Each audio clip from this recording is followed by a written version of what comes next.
Welcome to Undressing Intimacy, where we cut through the bullshit Ricky, so we can get naked. you can't say that. Why not? How would you say it then?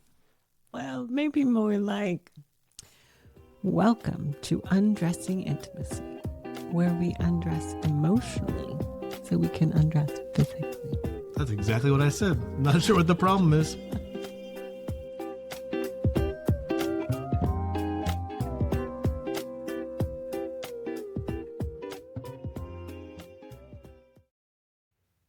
Welcome to episode number 97. 97. What are we going to do in a century? I don't know. I'm still in Celebrate. awe that we're here. We are here and we are loving this. Yes, we are. Now listen, sometimes I worry about, and I've gotten some comments that make me think, the folks think we have this all figured out. Today you're going to find out I don't. Well, every podcast you find out I don't, so it's about time to find out Amy doesn't. But we really, really want to let you know that we believe in what we talk about here, and we've seen it change lives, Ours included. very much ours included. But that doesn't mean like we've changed our lives, we arrived, and now we're on cruise control. Just the opposite. We take each week by week, and we learn new things, and we realize we've messed things up, and we go back and try again. And that's what's such a joy about having this podcast, because it's really helped us do that. But also our Roommates to Soulmates program. So just to give you a little insight on this one, every week we prepare a topic that we talk about. We talk about that topic, and we've started on certain topics, and we've worked our way through other topics. And along with doing those topics, we've built out worksheets. Mm-hmm. I have two versions because I'm a geek at heart. The first version is a PDF that you could print out, and you can take your pen, and this makes Amy's heart leap Yes, for joy. I'm like, this is my version. I love to write. I love paper and Give me a pen. I pen. love traditional, I don't love typing so much to process. I love actually writing things out. So, And yeah, so you have that option, or you have the more geekier option, which is an interactive link that takes you to a web browser and has a little app that's been written in Gemini. And it will go through and ask you questions, and it will do calculations, and it will do all kinds of cool things. And then you can print off the finished copy if you want in the end, or you can just go, oh, that's cool. I enjoy that. Okay. But what the intent is to give you some base to start thinking about what we're talking about. How am I going to take what we're talking about today and implement it in my life so that it has impact? Because that's what we really want. I mean, we don't do this just for the funsies of it, although it's funsy. But we do this because we want to change lives, including our own. marriages, lives, yes. Yep. I mean, we've come to learn that it's really hard to change a marriage. You got to change individuals, and then the marriage changes. So we focus mostly on making you the best version of yourself. And it's the same with us, right? Learning what the things are that I need to work on, and the things I need to do to make myself a better version of myself so that I can bring my whole self to Amy and then give us space to have an intimate relationship. Yeah. So this last week, we were having a class on my very favorite subject in all the world. Eroticism. Yeah. I don't know. We talked about all that emotional stuff, the processing emotions, and all those things. Which you were taunting, but you actually used They it. are foundational, very much foundational, and I use them on a daily basis. But this week we got to get into more of the spicy things when we talked about eros and the life-giving energy, not only through sexual energy or eros, but also just the life-giving energy. And there was an interesting moment because I was putting this worksheet together, and I'd put the Amy version together, and I was like, oh, boring. And then I went and put my version together, and I have to test my version, of course, because that's what I started out, right? Amy said I used to get paid to break things. Yes. He's very good at breaking things. And that was my first job at HP. Actually, I broke printers and I broke digital cameras, and it was lots of fun. And so I went in there and started testing it. Well, to do this, I had to go through the questions, and I started answering the questions myself. And I was like, I don't think I like these questions. They hit a little too close to home. Yes. Why is that? I'm like, shoot. But what it really did, it made me think about, this isn't the stuff we talk about. This is stuff that we implement in our life. And if I was to look where I was at that very moment in my marriage, in my life, I realized that answering some of these questions brought up some places where I needed to look at myself a little different. Keep growing. Yes, that's the intent, right? We are all blind to ourselves in some ways.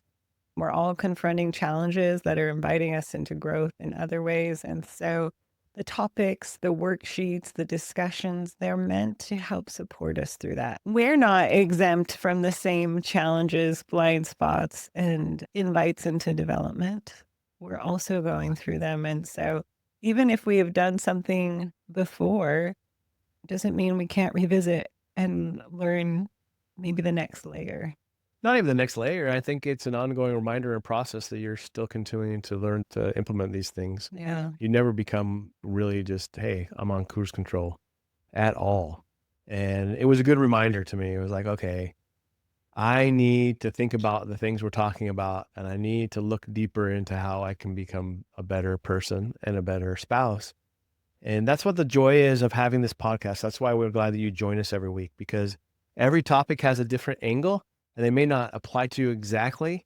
The last couple, we talked about narcissism, and you may not feel like you're a narcissist, but we all have emotional tendencies that are immature, especially when it Yes. comes to relationships. So hopefully you listen Yes. to those and go, you thought, oh, okay, look at that. I don't think I'm a narcissist, but man, I can be immature in this area and all over the place. And so that's why we love our group coaching every week. It's a weekly night where we get together with some amazing couples and we get to chat about these topics, but not in a lecture way, but in a way that we get to interact to talk about how we can better improve ourselves. And this one just, like I said, struck me a little more, hit home. And I was like, oh, dang it, I need to go work on this. And in that same coaching conversation, a topic came up, especially related to women, but not unrelated to men, but directly related to women, that I was also revisiting in my own personal life. And I thought, okay, this is something that we could really talk about on the podcast and explore. And I think it's something that directly impacts eroticism, directly impacts your sense of self. It directly impacts how able you are to be present. And all of those are crucial factors. So I thought we could dive into it. Yeah, and so all my male friends don't tune out because this is really important. But one, because it impacts us too. It's just more heavily impactful on our female friends here. But us understanding where they're coming from and what they're struggling with on this topic.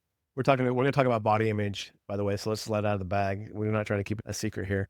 And how the identifying what your body looks like impacts your intimate relationship. But understanding our counterparts and what they see and how they struggle can help us, because you think they're blind. Like I told Amy, I don't know if I could pluck my eyeballs out of my head and pop them in yours, this would be great because I don't see the same things you see.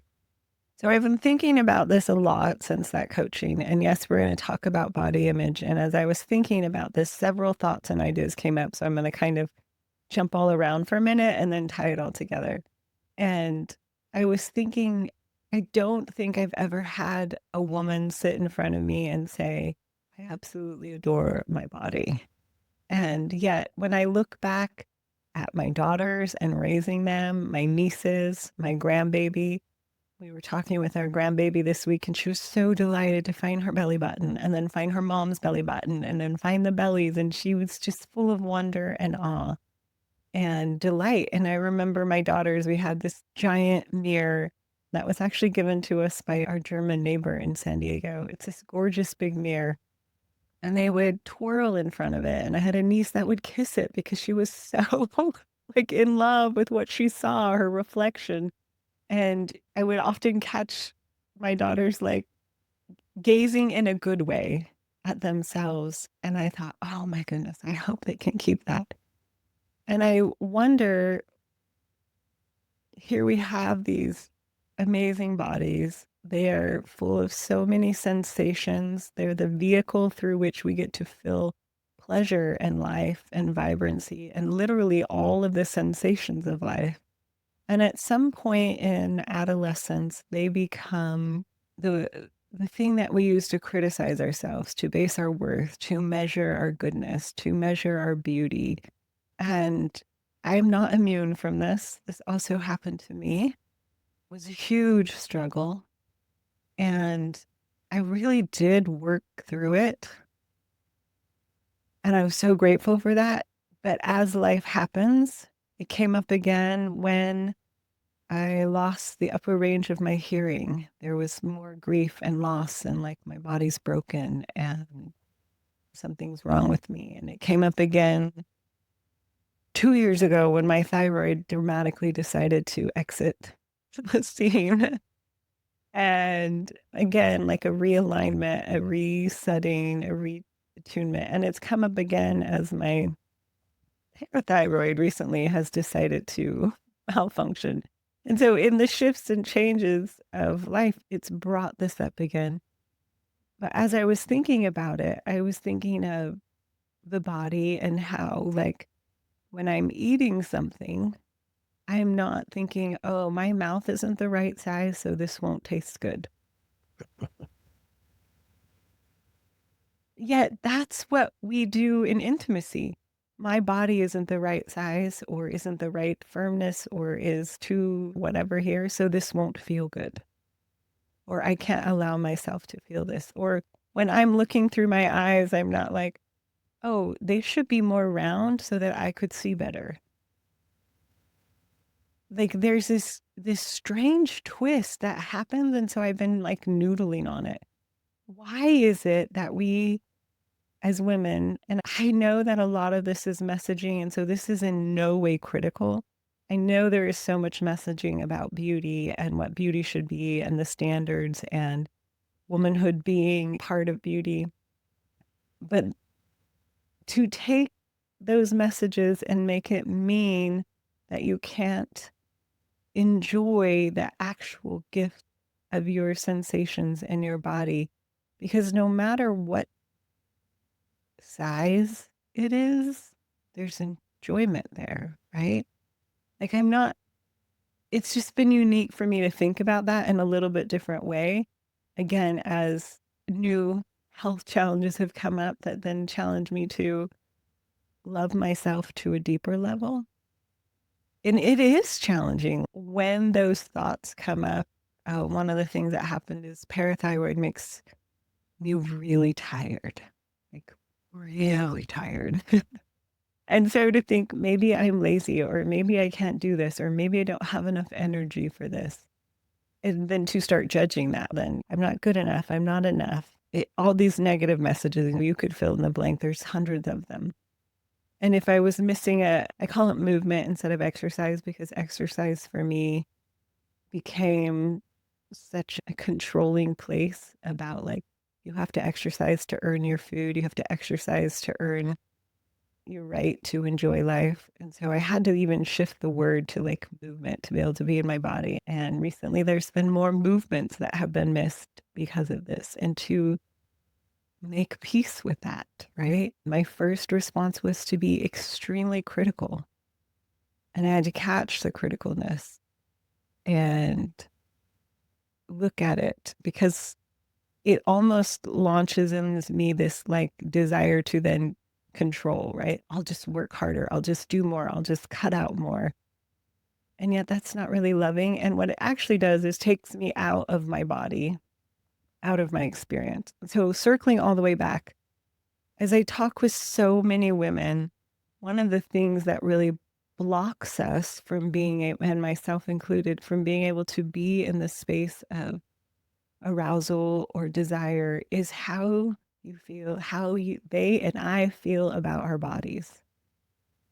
And when you don't feel attractive or if you are desirable in your physical form, it does block that pleasure. And again, I was thinking like, I never think about that when I'm taking a bite of food. Again, is my mouth the right size so I can enjoy this? And yet that is like the exact reasoning that comes up around physical intimacy, arousal, and desire. Is my body the right size so that I can enjoy this? Yeah, and I think really it's because you're being vulnerable and bringing this to someone else, right? And so there's got to be that play off of like, what do they expect? Like, what do they think? What, are they going to be attracted to it? Am I attractive? I remember early on, before we'd gone through all this, trying to explain to Amy and it was very dangerous territory. So I like tiptoed around it. I could not talk about it very much, but I tried to explain to her in my mind, being sexy and attractive had nothing to do with body size. And yes, that is what society has told us. And it's because it's a marketing scheme, right? That's how they sell you body products. That's how they sell you diet pills. That's how they sell you clothing. It's been totally used to market the things to us to sell us things. So it makes sense why that is the way that they talk about it.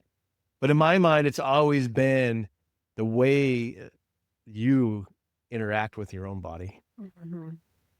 When you feel sexy and you're proud of that, and you're like, yeah, you should want this because look at all this.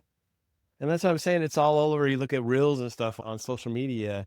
There's all kinds of size girls that are out there. Look at me. I'm beautiful. And when they say, look at me, I'm beautiful, it's that energy that's the Eros energy that makes them attractive. But in order to get to that, I'm desirable, I'm beautiful, I'm attractive. I don't think I'm alone in this. And from the women I coach, we run into this. There's a measuring stick for beauty and Yeah. attractiveness. And every woman knows exactly what parts don't measure up. And I'm talking like from earlobes to eyelashes to waist measurements to, Guys get it too because the size matters problem. They figure that out too. And yes. performative. It's going back to the point of putting an expectation on something. And we're so good to do it in human nature because we love measurements. We want to know where we're at on the scale to know if we're succeeding or not. So we can pat ourselves on the back, or we can go, oh, we're not there. And so we put measurements on anything. It's the same way that we've talked about the struggle of if we put an outcome on sex itself, it kills the erotic energy because we're like, okay, we have to do these two things, have an orgasm, and then it's been success.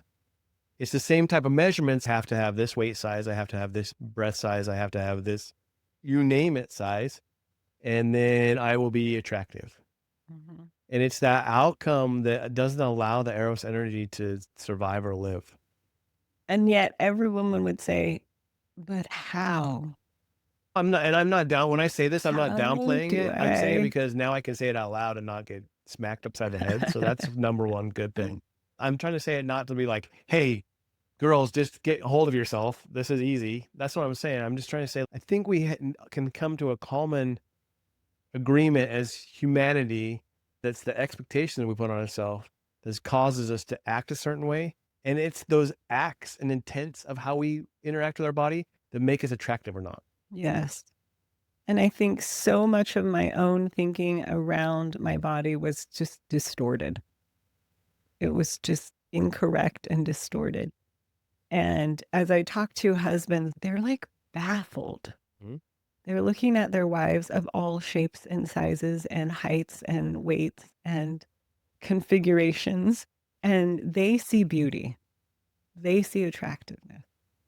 And they are like, why doesn't she see it? It's so apparent and obvious. And they're so sad that this beauty isn't being like enjoyed, right? As I was starting to realize that my thoughts actually were distorted because they didn't feel distorted, they felt accurate according to all of the messaging that I was getting. I started to ask you, what do you see? And you started to tell me, and it was so wildly different from the way that I saw myself. And the critical and negative and really distorted is the best way to say it. And to face those distortions is scary because sometimes we feel like if we let go of the punishing, then maybe our the fear is that then you'll just lose all Control and like your control. body will be unhealthy and Yeah, and I'm not against health. I'm actually a proponent of all health, but health is very different, and health can be in all different sizes and shapes and matters. It's very different than the outcomes and measurings that we are, like you said, marketed and sold. And so as you were sharing your ideas, it was challenging to start to accept them and think, could that actually be true? Is that really a way I could see myself? there's probably an elephant here in the room we should address What's that? doing that. When this happened, you'd known that I had been partaking in pornography, right? And so Yes. that was impactful too. I think that's what was most destructive to you to begin with, is because here you're struggling with your own attractiveness, and are you worth it? And do I desire you? And then you find out that I'm looking at other bodies, and that automatically puts an expectation on you. Yes, and an idea of, like, how do I measure up? And there was no way in hell that I was ever going to say this at first, because I was the evil sexual deviant that had made all the mistakes. And so I had to take ownership of 100% of things. And I'm not dismissing that I had done it wrong. I had processed my emotions the wrong way, and I had acted in a way that wasn't good for our marriage. But at that time, I couldn't talk about what was really going on in the marriage. But afterwards, when we were going through this and you're going through the body image, I could really say, yes, marketing does, and pornography does put a certain image of a woman and what they should look like, and what their breast size should be, and what their waist size should be. It 100% does. But the thing that actually around the arousing and being the arousal part of it is the that individual knowing that they're sexually attractive and that people desire them, and that they're inviting that into it. And Mhm. so there were some tough conversations around that too. One, because we wanted to dismiss this ever happened, and then we never went through this stage. And so bringing it up brought up hard feelings for us to talk about. But I think it was important to say, I'm not lying to you. I'm not saying I want that more than I want you. Right. I want a real connective relationship with Mhm. someone that desires themselves so that I can partake of. And because all that was lacking, I went searching other places for it, and the wrong places for it. And so, wives, probably the majority of you are dealing with a husband that has watched pornography and has seen this. And we're actually seeing more and more wives that are actually viewing pornography, and knowing that is part of this play here, that comes in the middle of it. It's hard. And it was really hard for you to believe me, I think, because you're like, yeah, but you've seen all these Like, other things. how can I measure up Why? to Yeah. Why would you even that? go there I've if it had was good 4 enough? kids. There's some young plastic Yeah. surgery girls. I love it. Again, nothing against that, but just that, if you're comparing just by Right. measurement. I love how Jennifer Finlayson Five puts it. She's like, yeah, it's nature. Those women look that way because they're the ones that are fertile. And they need to be attractive. And it's all part about what comes down to an intimate relationship. And yes, sexual attraction is one of those things that happen, but in a true intimate relationship, it's not the fake one. You're putting the time and investment into that individual, and it's part of it, but it's not everything of it. And it's that feeling chosen and being able to choose that partner and have a true partner in the sexual relationship that makes you attractive. I'm attracted to your body parts too, but that's such a small portion of the attractiveness. But I do think for women, and this is I'm gonna offer what kind of helps me and hopefully it will help you, is to remember, again, it's not about perfect size, flawless skin, not having everything in these dimensions and measurements. It's really, can you receive the gift of your body and the sensations, the pleasure, the experiences that it's offering you? And so when I started out, I don't think that women generally go from totally negative to totally positive. I didn't. That So doesn't happen in anything, it by didn't the way. happen It's in awesome. anything.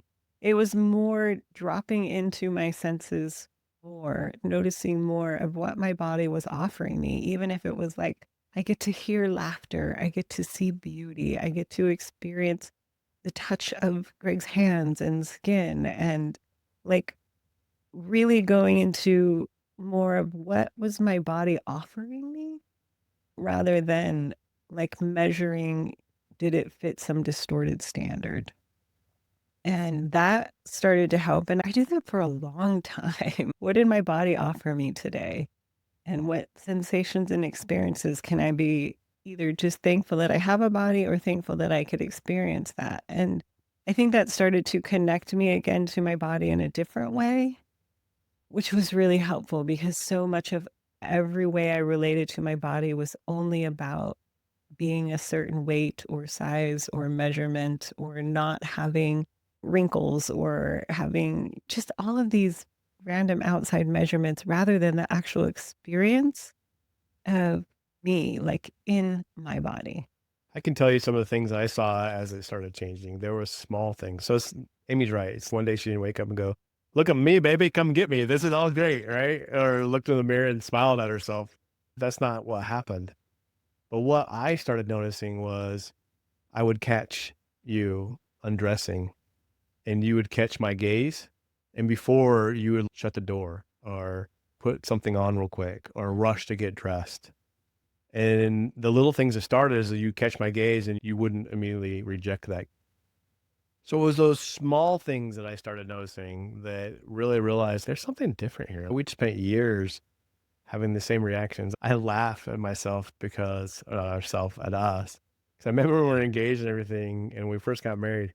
Amy was like, "I'm not even going to use the bathroom without closing the door." She was so conscious about her naked body at all times, and that got better as it went along, but not to the point where she appreciated my gazes. I Yes. think they made her more nervous or put another expectation on him. And when I started noticing her, I was looking in the mirror and I could see her, and she noticed it, and there was a little appreciation of what was Yes. going on. I think the male gaze, your husband's gaze, your husband's admiration, your husband's ability to see your beauty can actually be a great gift. And I think that's what I started to realize, that I could I could receive your gaze of desire and allow it to fulfill my vision of my desirability. I could receive it, and it didn't mean, again, I was obligated towards anything, but that it it helped remind me, you're desirable. And this was where I was going to go next. So I'm actually glad you said that, because as much as feeling desirable, attractive, arousing can be the barrier to intimacy, also, I think it actually is the builder of it too, right? Like, we were talking this week, and again, I mentioned I was in the trenches again with falling in love with my body again and being kind to it again and receiving it. And after one of our times together, I was like, I so got laid. That's what you're trying to say. oh, and so amazing was I just enjoyed my body the whole time. And I think that's a gift that's available in intimacy, in sexual intimacy, is that gift of your body is meant to be enjoyed. And can you step into that enjoyment again without measurements, outcomes, without expectations, but just allowing yourself to enjoy all of your senses, whatever senses those are. And in fact, I was watching one of the most recent scientists talk about, we don't just have 5 senses, we have 35. You have a lot more when you start noticing. We have senses about like how close someone is to us, and all the senses throughout our skin, and whether we're feeling, anyways, just so many. And so I think one of the biggest ways that helped me move from measurements to enjoyment of my body was to actually notice what it was offering me. That it, again, it's a vehicle to enjoyment. It's offering me so many amazing experiences. Again, not all of them are amazing, but it does have the opportunity to offer me pleasure in little moments, like that first bite of a really juicy, crunchy Honeycrisp apple that is just absolutely so satisfying, all the way through to sexual intimacy. And there's a gift in there. And so, again, just noticing daily, what did my body bring me today, helped heal that measurement mentality. I think this was crucial to the whole journey that you had around sexuality. And it's just a reminder to go back. There's so many complexities around it that was built into that, especially because you were doing it out of obligation and duty sex. And so you felt like the pleasure in sex was only for me and that you had Right. to perform. So there was a lot of those things that had to get out of the way for you to realize, hey, this sexual experience actually is for me too. And Mhm. I deserve and can have the same pleasures and desires that Greg has in a completely different way. And that's okay. Mhm. And so it was one of the really important parts of going through that transition because you were able to now inhabit your body. And if you were rejecting it, there's no way to inhabit it. And without inhabiting your body and being solid in your body, you cannot partake of that desire. You cannot have those Can't pleasures come receive in. it. Even if you're physically, and remember, guys, this is going to blow your mind. I am never going to figure this out. I'm going to stop trying. Women can separate the emotional, pleasurable part of a sexual act and the physical sexual act. Which is why it matters so much how you feel about yourself, because physically you can be receiving these sensations of maybe pleasurable arousal.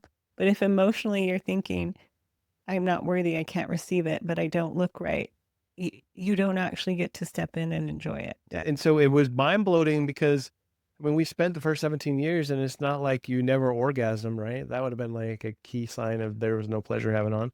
So you're able to go through the physical motions, and I could see desire on your face and pleasure and everything of that. And I'd go, wasn't that great? And then you look at me like I felt like you took from me, and that was the most awful experience. And it would just blow my mind because I could not put it together. But as we realize that women can compartmentalize and can have those physical reactions in their body, but not have the emotional desire to go with it. And when you don't have the emotional pleasure desire, then it is not a pleasurable experience. And that's why this was so key to getting out of that mindset of sex is for me. And when I say me, I say your husband, Greg, not for you. When to get out of that mindset, because you finally decided, I'm going to allow my body to be inhabited during this moment, and I am going to feel what's happening. And I am going to say, I deserve to feel pleasure.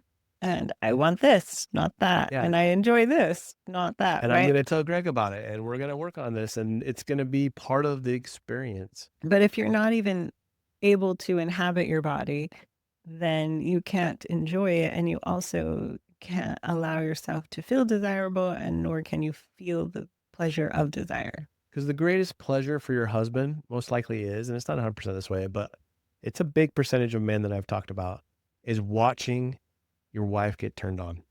Watching her enjoy that. So that's the key. So you can watch her get turned on, and when it was disconnected, we were having this pleasure off of it. You're getting turned on, and then later on we found out there wasn't an emotional, and you really didn't enjoy it. And so that's how psychological nuclear is that for us. Here, now I just took from you my own pleasure by watching you go through something that you didn't enjoy.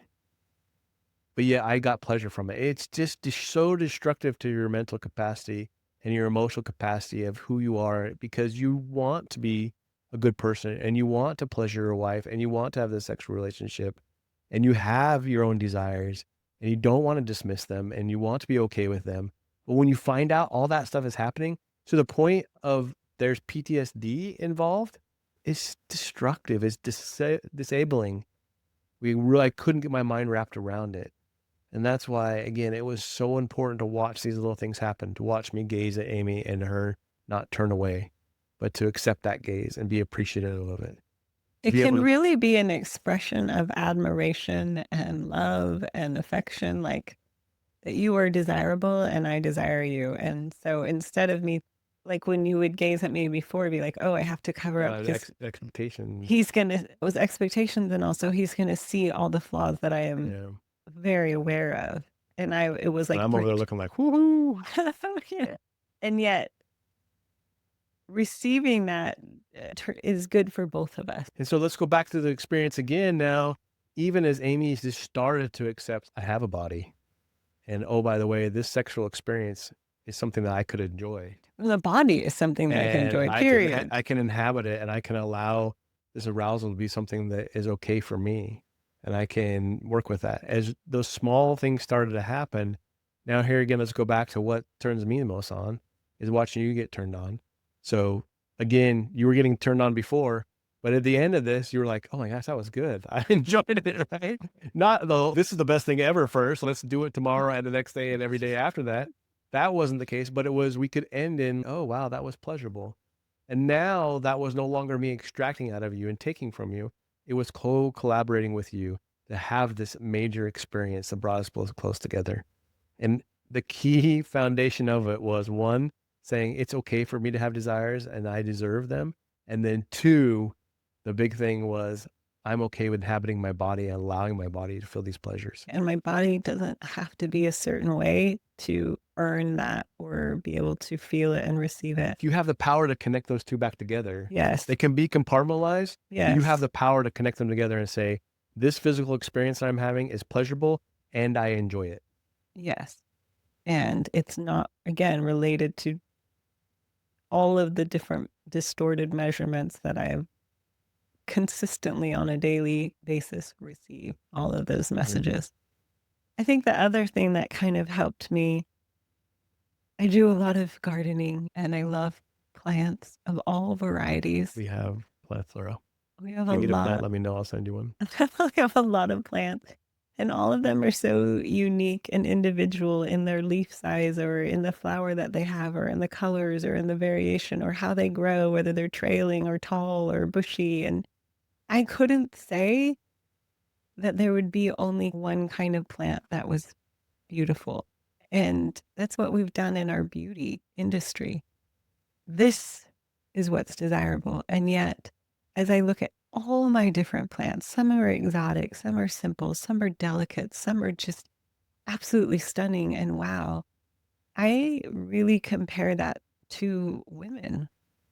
There are so many varieties and shapes and sizes and demonstrations of this beauty. How could we say just one is it? Like, how could I pick one plant and be like, this is beautiful and the rest of them aren't? Let's just get down to basics. The female form is the form of eroticism. But there's been so many parameters put around, oh, but it can't be unless it is dot, dot, dot. But in reality, there's no parameters around it.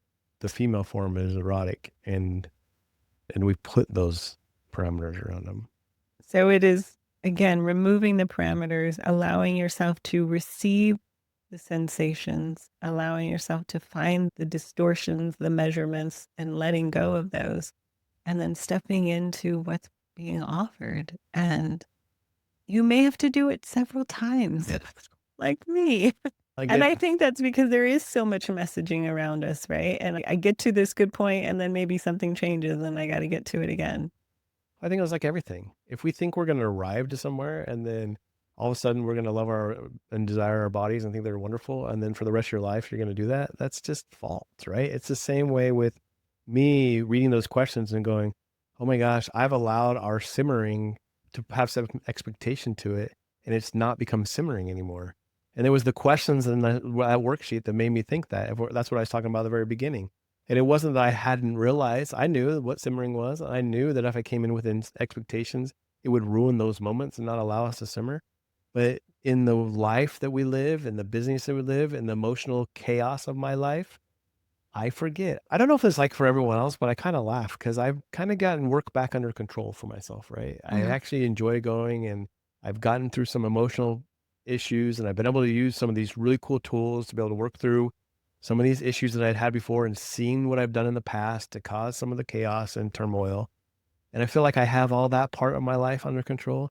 But it feels like almost like juggling balls. Like one of them can't always be.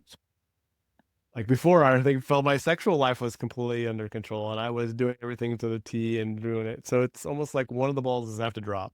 There's And got to be a that's, squeaky wheel there's somewhere. got to be something we got to work on. And so that's just the expectation. And I really just want to say this again. The things we're talking about are hard things. They're things that you've been taught from a very young age that are permanently branded in that brain of yours.